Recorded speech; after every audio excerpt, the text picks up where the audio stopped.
Hello les guys, j'espère que vous allez bien. On se retrouve dans un nouvel épisode de Transforme tes relations, le podcast qui t'apprend à gérer tes relations humaines, mais également à t'épanouir dans celles-ci. Les épisodes sont publiés tous les mercredis et dimanches à 21h, alors ajoute le podcast à ta bibliothèque pour ne manquer aucun épisode. Aujourd'hui, on parle d'un sujet sensible, se plaindre d'un collègue chez son supérieur. Dans le monde du travail, tout n'est pas rose, il y a des conflits, il y a des mésententes et parfois on arrive à trouver la solution par la discussion avec le collègue ou simplement en se calmant un petit peu, mais des fois la problématique est tellement grande qu'on se dit qu'il faut consulter son supérieur. Et je trouve que c'est une très bonne initiative, de vouloir consulter son supérieur, mais il y a une forme à respecter, il y a des bonnes manières de faire. Dans cet épisode, je te propose 5 clés pour te plaindre correctement d'un collègue auprès de ton supérieur. Si c'est une chose que tu souhaites faire, n'agis pas. Écoute d'abord cet épisode de podcast, prends de quoi noter et installe-toi dans un lieu calme. Une fois que c'est fait, on peut commencer. La première clé pour te plaindre d'un collègue auprès de ton supérieur, c'est d'abord, avant toute chose, essayer d'en parler avec ce collègue. Je commence par ce point qui n'est pas une clé à proprement parler pour te plaindre d'un collègue auprès de ton supérieur, mais qui est lié. Consulte d'abord ton collègue. Entretiens-toi d'abord avec ton collègue avant d'aller te plaindre auprès de ton supérieur. Je l'ai dit en introduction, il y a des problématiques qui ne se règlent pas à deux, on n'y arrive pas, on ne trouve pas d'accord, et dans ce cas-là, il faut aller consulter au-dessus. Mais il y a beaucoup de problématiques, de frustrations, de conflits qui peuvent se régler à deux. Et moi, ce que je vais te faire prendre conscience, c'est que tu n'es pas obligé tout de suite d'aller chez ton supérieur, il faut d'abord prendre le temps de t'entretenir avec ce collègue. C'est pas facile parce que on se retrouve dans la posture où on joue un peu le méchant, c'est nous qui faisons les critiques, c'est nous qui faisons les reproches, c'est nous qui exprimons notre frustration, notre colère, notre tristesse. Enfin, c'est nous qui exprimons les sentiments et c'est une position assez malaisante dans le monde du travail, j'en ai conscience. Mais c'est important de prendre courage parce que tu peux éviter de te mettre dans une position encore plus gênante, c'est-à-dire faire intervenir ton supérieur alors que tu aurais pu régler la situation. Et il faut savoir qu'un supérieur, il est occupé, il a des choses à faire et il va te le dire clairement. Ça peut se régler à deux. J'ai pas besoin d'être là. Et c'est encore plus gênant parce que tu sollicites l'aide de quelqu'un alors que tu aurais pu régler les choses avec ton collègue. Beaucoup de conflits dans le monde du travail, c'est des conflits qui tournent autour de la frustration, qui tournent autour des mauvaises interprétations, autour des malentendus. Quand on arrive à tout poser sur la table, à se dire les choses en vérité, toi tu dis les choses en vérité et tu demandes à l'autre de s'exprimer en vérité, tu la rassures, tu lui dis que on est là pour mettre les choses à plat, on n'est pas là pour se condamner, on est là pour trouver une solution et pour que ça se passe bien. Les choses durant l'entretien, durant votre discussion, se passent bien en général. Et ça t'évite de te mettre dans une position malaisante vis-à-vis de ton supérieur, mais aussi dans une position malaisante vis-à-vis de ton collègue parce que, admettons que le supérieur décide de prendre en compte ta requête. Il intervient, il fait un entretien avec ton collègue, il va se rendre compte que au final, c'était un petit truc, c'était quelque chose de petit, on aurait pu régler ça à deux. Pourquoi t'es parti voir le supérieur? Pourquoi t'es parti te plaindre de moi? Donner une image de moi qui ne reflète pas vraiment toute ma réalité, c'était une petite chose. On aurait pu, régler ça à deux. La manière dont le supérieur perçoit dans le monde du travail, c'est très important parce que c'est par lui qu'on arrive à avoir les augmentations de salaire, c'est par lui qu'on arrive à avoir les évolutions de carrière. Et donc, l'image du supérieur sur nous, c'est très important. Quand toi, tu vas voir ton supérieur te plaindre d'un comportement qui n'est pas arrivé souvent, qui n'est pas répétitif ou qui est bénin au final, tu es en train de ternir un petit peu l'image de ton collègue et pour la confiance entre vous, c'est pas la meilleure des choses. Je ne suis pas en train de dire qu'il ne faut jamais que tu ailles consulter ton supérieur. Dans tous les cas, je vais donner d'autres clés qui vont parler concrètement de ce cas de figure. Mais là, je suis vraiment en train de parler des choses bénignes qui peuvent être réglées au final à deux. Pour illustrer le manque de confiance dont je te parle, je vais te donner un exemple, l'exemple de la fratrie. Quand ta petite sœur ou ton petit frère fait une bêtise, tu peux reprendre toi en tant qu'aîné ce petit frère, cette petite sœur, sans consulter tes parents. Et ça crée un climat de confiance entre vous, un climat d'acceptation, un climat de paix, parce que le petit frère va se dire « Ok, j'ai fait une bêtise, mais il m'a protégé. Il n'est pas parti me ternir mon image auprès des parents. Mais si toi, l'enfant fait une bêtise, tu le reprends, ensuite tu vas voir le supérieur, ou pire encore, tu ne le reprends pas alors que c'est dans ton pouvoir de le faire, tu vas directement voir les parents. Quelle est l'image que le petit frère ou la petite sœur va avoir de toi? Il ne pourra pas te faire confiance, il ne pourra pas être pleinement soi vis-à-vis de toi, parce que toi, dès qu'il y a quelque chose, au lieu de régler les choses à deux, directement tu vas consulter en haut. Petit à petit, la confiance disparaît parce qu'on n'a pas su régler les choses à deux. Quelles sont ces choses pour lesquelles tu n'as pas besoin de consulter ton supérieur et tu peux t'entretenir avec ton collègue? Toutes les choses qui relèvent du non-dit, du malentendu. Ça, c'est des choses qui peuvent vraiment se régler à deux. C'est des questions de mauvaise interprétation, c'est des questions de frustration qui peuvent vraiment se régler à deux au cours d'une discussion. Si on met les choses à plat, ça peut se régler. Également, un manque de respect direct qui n'arrive pas de façon répétitive. Si il y a un manque de respect qui arrive une fois, ça peut arriver. Reprends cette personne tout de suite ou reprends-la même un peu plus tard si t'as pas pu répondre sur le coup. T'es pas obligé d'aller consulter ton manager, d'aller consulter ton chef de projet, ton responsable pour lui dire que tel collègue me manque de respect. Il faut faire très attention aussi à ces mots. Non, il y a un collègue qui t'a manqué de respect. Mais il ne te manque pas de respect en temps normal. C'est sur les petits mots comme ça qu'on crée des frustrations, qu'on crée des petits conflits, qu'on crée des mal-être en fait au travail sur des choses bénignes comme ça qui peuvent se régler si on dit la vérité et si on s'entretient. Donc la première clé pour te plaindre d'un collègue auprès de ton supérieur, c'est de t'assurer d'avoir cherché à régler ce problème d'abord à deux avec ton collègue. Deuxième clé pour te plaindre d'un collègue auprès de ton supérieur, c'est de venir avec des preuves. Se plaindre sans preuve, c'est ne pas être crédible. Toi, tu viens pour te plaindre, pour chercher une solution, pour avoir un point de vue. Et donc, ton propos, il doit être crédible, il doit être appuyé de preuves. Tu vas me dire, non mais Wendy, c'est quoi une preuve? Est-ce que c'est une photo? Est-ce que c'est un enregistrement? Est-ce que c'est un écrit? Est-ce que c'est un rapport? Qu'est-ce que c'est concrètement? Quand je parle de preuve dans ce cas de figure-là, je parle d'exemples précis. Exemple, tu veux te plaindre d'un manque de respect. Est-ce que tu as des exemples précis? Est-ce que tu en as 3 minimum? Daté, précis et raconter les faits. Est-ce que ça, tu peux le faire? Si c'est par écrit, c'est encore mieux. Moi, je conseille toujours d'avoir un écrit parce que quand on a un écrit, on peut coller aux faits. On ne devient pas émotionnel, on est vraiment collé aux faits. Il y a un écrit, on a pris la chose au sérieux. Ça renforce notre crédibilité. Mais quand je parle de preuves, je parle de ça. Je parle d'exemples précis. Exemple précis, mais exemple aussi répétitif. Parce qu'on ne va pas se plaindre de quelque chose qui s'est passé qu'une seule fois. À moins que ce soit très grave, donc on parle d'une grosse agression, on parle de quelque chose qui est répréhensible par la loi, ok, là, ça se passe une fois, bien sûr qu'on peut y aller. Mais pour les choses qui ne relèvent pas de ça, on ne se plaint pas pour une seule chose qui s'est passée. J'ai évoqué tout à l'heure le manque de respect. S'il y a eu un mot de travers une fois, on reprend ce collègue directement. Si ça continue, ça persiste dans le temps, là, effectivement, on va se plaindre. C'est pour ça que les exemples précis et se fixer le minimum de 3, c'est important parce que ça nous permet de voir la répétition et ça permet à ton supérieur aussi de voir qu'il y a une récurrence en fait dans le manque de respect dans l'exemple qu'on a donné. Si tu es dans un cas de figure où tu veux te plaindre par exemple du travail d'un collègue parce que ça empiète aussi sur le tien et que tu n'as pas eu le temps d'écrire sur un papier, tu l'as pas fait sur le coup, eh ben tu peux le faire dès maintenant. Souviens-toi de la date, souviens-toi de la période. Et tu notes les faits précis. Ça va être vraiment très important pour toi. Quand tu vas t'entretenir avec ton supérieur, tu vas pouvoir coller aux faits, tu vas pouvoir apporter des preuves, apporter une crédibilité à ton propos. Et quand ton supérieur, il va voir que tu as un écrit, que tu lui as même fait une copie, que pour toi c'est sérieux, lui aussi, il va prendre les choses au sérieux.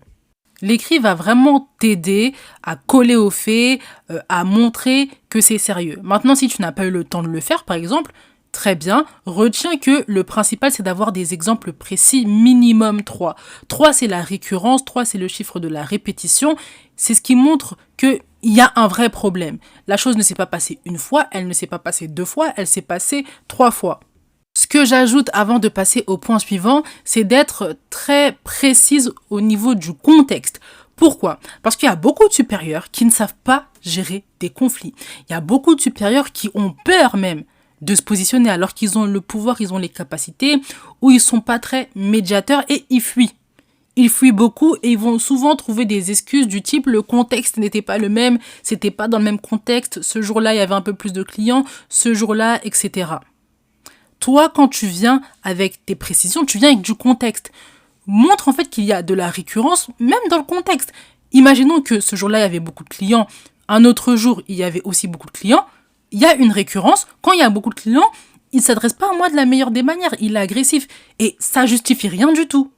Donc si aussi tu as des objections durant la réunion, durant l'entretien que tu as avec ton supérieur, n'hésite pas à riposter et à faire valoir tes éléments de contexte à toi et lui montrer aussi que si lui, il fait valoir des éléments de contexte, eh ben ça ne justifie pas le manque de respect, le manque de travail.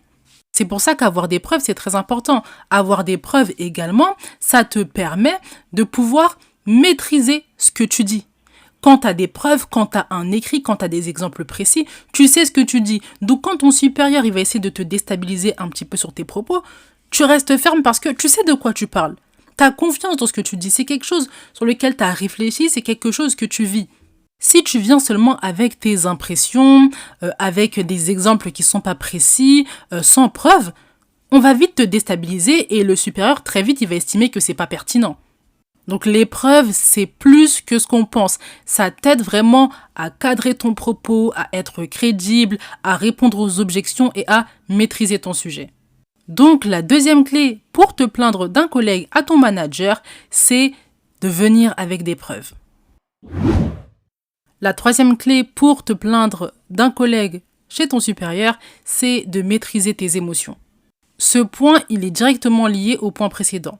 L'importance d'avoir un écrit, c'est de pouvoir rester collé à ton écrit et ne pas rentrer dans tes émotions, ne pas rentrer dans ce que tu penses, ne pas rentrer dans tout ce qui se balade dans ton cœur.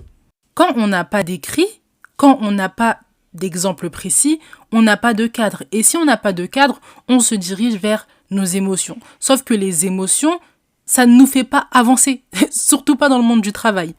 Donc l'écrit a une très grande importance.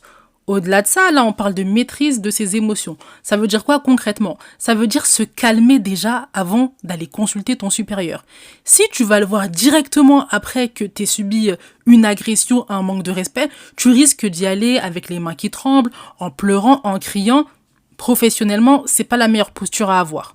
Également, tu risques de ne pas être précise, tu risques même d'extrapoler. Et c'est vraiment pas ce que tu as envie de faire. Tu as envie de rester crédible, ton image elle est importante, tu as envie de faire les choses correctement. T'as pas envie que ton supérieur te voit en train de pleurer, en train de crier, en train de trembler. C'est vraiment pas la meilleure posture à avoir. Et même pour toi, c'est gênant. Parce que là, aujourd'hui, tu pleures, tu cries, etc. Voilà, peut-être que t'as pas honte sur le coup, que t'es pas gêné. Mais le lendemain, les semaines qui vont suivre, tu vas revoir ce supérieur. Ce supérieur, il t'aura vu dans une position de faiblesse. Et ça, franchement, c'est pas agréable. Donc, première astuce avant de consulter ton supérieur, prends un temps pour te calmer, prends un temps pour souffler. Ce temps-là, c'est toi qui le définis en fonction du temps dont tu as besoin. Si tu as besoin d'un jour, c'est très bien. Si tu as besoin d'une semaine, de 2 semaines, de 3 semaines, c'est toi qui fixes en fonction de comment tu avances en fait dans ta gestion de tes émotions, comment tu t'es calmé aussi. Deuxième astuce, extériorise. C'est pas mal de ressentir de la colère, de ressentir de la frustration, de ressentir de la tristesse, d'avoir envie de pleurer. C'est pas un souci. Le problème, c'est l'expression et le contexte où tu t'exprimes. Pleurer au travail, crier au travail, est-ce que tu penses que ça te fait vraiment avancer? Je pense pas. Par contre, tu peux te plaindre auprès de ta famille, tu peux faire un monologue à ta meilleure amie, tu peux faire un monologue à tes amis, à ton copain, à ton mari, à tes enfants, à ta mère, à ton père, à tes frères et sœurs. Tu peux t'exprimer chez eux, tu peux exprimer, extérioriser aussi à travers le sport, à travers l'écriture, à travers les pleurs aussi chez toi, à travers une balade. Tu as différentes manières d'extérioriser. Garde pas les émotions en toi. Maîtriser ses émotions, se gérer, ça ne veut pas dire tout enfuir en soi. Ça veut simplement, ça veut dire plutôt tempérer. Savoir quand je les exprime, comment je les exprime, à quels endroits je les exprime. Donc prends un temps pour extérioriser. Moi, j'ai l'habitude quand je suis énervée d'appeler des amis ou d'écrire à mes amis et je ne m'arrête pas. Je parle. Et quand je ressors de là, je me sens bien. Quitte à ce que je le fasse 2 jours, 3 jours, pendant 1 mois, ce sera pas tous les jours, mais ce sera régulièrement pendant 1 mois. Mes amis, ils me connaissent, ils acceptent, ils m'écoutent. Je leur demande pas spécialement de solution, juste de m'écouter. Ils m'écoutent, je fais mes monologues. Une fois que je suis ressortie de cette période, je me sens bien et je peux faire les choses autrement. Je peux faire les choses avec plus d'intelligence, avec plus de sagesse. Donc je te conseille vraiment de trouver ces activités, ces personnes qui te permettent d'extérioriser. Ces personnes-là, tu peux aller les consulter s'il y a un collègue qui te frustre, s'il y a un collègue qui t'énerve, qui te met en colère. Comme ça, tu te calmes. Une fois que tu t'es calmé, une fois que tu as extériorisé, tu peux aller consulter ton supérieur dans une meilleure posture. Et enfin, la troisième astuce, c'est de prendre conscience de ses émotions. Ce que je veux dire par là, c'est que quand tu vas aller consulter ton supérieur, tu vas énoncer certains faits qui vont peut-être t'énerver sur le coup, qui vont te rendre triste, qui vont te frustrer. Et ça va se sentir à ta voix, à ton ton, à ta manière même de t'asseoir, à ta manière de bouger ton corps, ça va se sentir.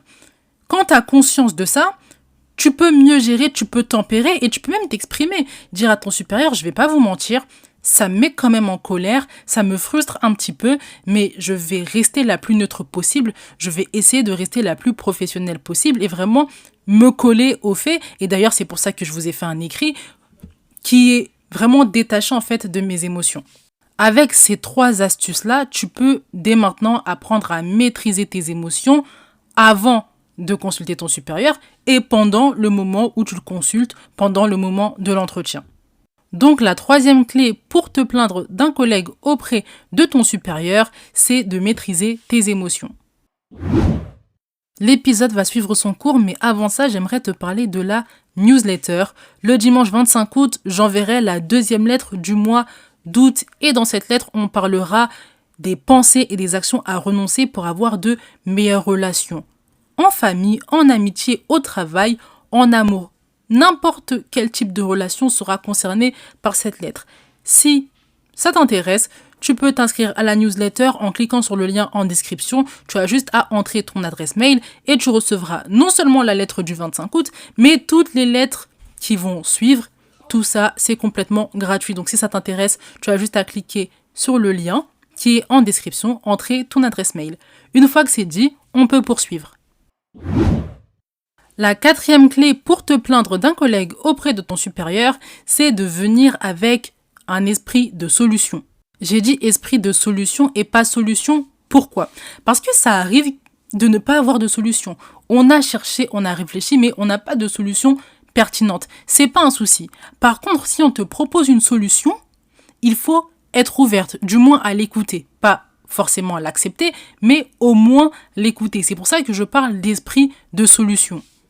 Tu te plains auprès de ton supérieur pour que les choses évoluent, pour que les choses changent, pas pour juste te condamner et rester dans cette position où rien ne change au final. Tu te plains parce que tu attends un changement aussi de situation, tu attends un changement de configuration. Donc la pensée selon laquelle on vient se venger en se plaignant au supérieur, il faut vraiment la laisser de côté. Et je sais que c'est pas facile parce qu'on a un collègue qui nous met des bâtons dans les roues en faisant mal son travail ou en nous parlant pas correctement ou en faisant certaines choses qui nous blessent, qui nous piquent. Donc je comprends très bien. Mais c'est pas dans ton intérêt de ne pas venir avec une solution. Quand tu viens avec une solution, ça te profite. C'est pour que la situation, elle change dans ton sens, pas dans le sens de l'autre. On a l'impression quand on vient avec un esprit de solution, qu'on est trop indulgent par rapport aux autres. C'est comme si on leur pardonnait ce qu'ils leur avaient fait. Absolument pas.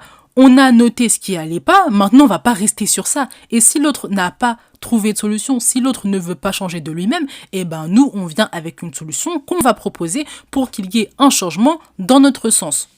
Donc la pensée de vengeance, de condamnation, on la combat, on l'élimine en se rappelant que la solution, l'esprit de solution nous avantage, permet que les choses avancent et changent dans notre sens. Avant de passer au dernier point, j'aimerais ajouter que si tu as une solution, n'hésite pas à l'expliciter, n'hésite pas à la partager à ton supérieur. Précise ta solution, ce qu'elle est, qu'est-ce qu'elle comporte, les attentes également, quelles sont tes attentes et en quoi cette solution elle va te convenir, en quoi il y aura un meilleur bien-être, en quoi ça va avantager ton travail et également l'autre.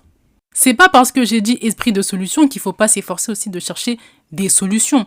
Et la solution n'a pas à être compliquée. Exemple, si quelqu'un ne fait pas son travail correctement ou comme ça t'avantage, la solution ça peut juste être que la personne fasse son travail correctement et qu'elle fasse les choses comme ça t'avantage. Tu peux faire certains compromis, mais il faut que le travail soit fait comme toi tu le désires parce que ça t'avantage et en temps normal tout le monde travaille comme ça. C'est juste ce collègue en particulier qui fait les choses différemment. Donc l'esprit de solution, c'est pas compliqué et venir aussi avec une solution, ça n'a pas à être difficile. Donc la 4e clé pour te plaindre d'un collègue auprès de ton supérieur, c'est de venir avec un esprit de solution. La 5e clé pour te plaindre d'un collègue auprès de ton supérieur, c'est de demander à ton supérieur son point de vue. Pourquoi c'est important de demander le point de vue de ton supérieur? Rappelle-toi que tu le consultes. Donc tu pars du principe qu'il a les solutions ou tu pars du principe qu'il a un point de vue, qu'il a un regard sur la situation que toi tu n'as pas. Et puisque c'est pour ces raisons que tu le sollicites, il faut que tu l'exprimes. Il faut que tu lui demandes clairement, bon, moi je vous ai partagé les faits, je vous ai partagé une solution, qu'est-ce que vous en pensez? Quel est votre point de vue sur la situation? Et là, ton supérieur, il va pouvoir t'éclairer. Faut vraiment parler, s'exprimer dans le monde du travail avec les supérieurs, parce qu'il y en a beaucoup, ils sont dans cette posture aussi un peu de passivité. On vient leur raconter des problèmes, ils écoutent juste, ils vont te rassurer, mais ils vont pas vraiment te guider, te proposer de solutions, te dire ce que toi aussi dans ton comportement ne va pas. Ils vont pas en fait rentrer dans les détails. Et donc si tu cherches ces détails, si tu cherches vraiment une solution, tu cherches un autre point de vue sur la situation, tu cherches vraiment à ce que les choses changent, réclame-le, exprime-le. Quand tu demandes le point de vue de ton supérieur, ne sois pas général, sois bien précise. Tu veux le point de vue sur quoi? Sur la solution, sur les faits qui ont été énoncés, sur ta réaction, sur ton comportement, sur quoi précisément tu cherches le point de vue de ton supérieur. Plus tu vas être précise, plus tu vas avoir des réponses précises. Et c'est ce que tu cherches. Tu cherches un changement, tu cherches des solutions, tu cherches à faire avancer les choses. Et on fait avancer les choses avec de la précision. Ça, c'est une étape que tu peux préparer à l'avance. Te dire, ok, je vais poser 2-3 questions à mon supérieur sur tel point pour avoir son point de vue, pour voir déjà si dans mon constat, je suis bien, si j'extrapole pas trop, si je suis pas trop émotionnelle. Sur ces points-là, je vais lui poser des questions. Également sur la solution, je vais lui poser des questions. Et comme ça, à l'avance déjà, tu as tes questions à poser. Les entretiens comme ça, quand tu vas te plaindre d'un collègue, c'est des entretiens que tu dois préparer. Donc, même si tu trouves que c'est trop préparé, que ça va t'enlever de la spontanéité, c'est pas grave, c'est même bien. Tu vas discuter avec ton supérieur, d'un collègue. Il n'y a pas de spontanéité à avoir. N'aie pas honte de toi, ne dis pas non mais je suis incapable, je prépare tout ça, je dois avoir des notes, c'est comme si j'étais pas autonome. C'est pas le problème. Là, on veut que tu fasses les choses proprement, avec une bonne posture, avec les bons propos, les bonnes preuves. Donc, s'il faut surpréparer, fais-le. S'il faut même que tu relises tes écrits, s'il faut même que tu t'entraînes devant un miroir, fais-le. Donc, quand tu demandes le point de vue à ton supérieur, sois vraiment précise sur le point de vue que tu attends et également prépare cet entretien à l'avance. Donc, la 5e clé pour te plaindre d'un collègue auprès de ton supérieur, c'est de demander à ton supérieur son point de vue. L'épisode touche à sa fin, j'espère qu'il t'a plu. On a vu ensemble 5 clés pour te plaindre correctement d'un collègue auprès de ton supérieur. Veille bien à ce que tous ces critères soient cochés pour consulter ton supérieur pendant que tu consultes ton supérieur. Si l'épisode t'a plu, n'hésite pas à le partager à ton entourage et également à mettre les étoiles. N'oublie pas que tu peux t'inscrire à la newsletter en cliquant sur le lien en description. En attendant, médite bien cet épisode. On se retrouve dans le prochain. Prends soin de toi. Bye!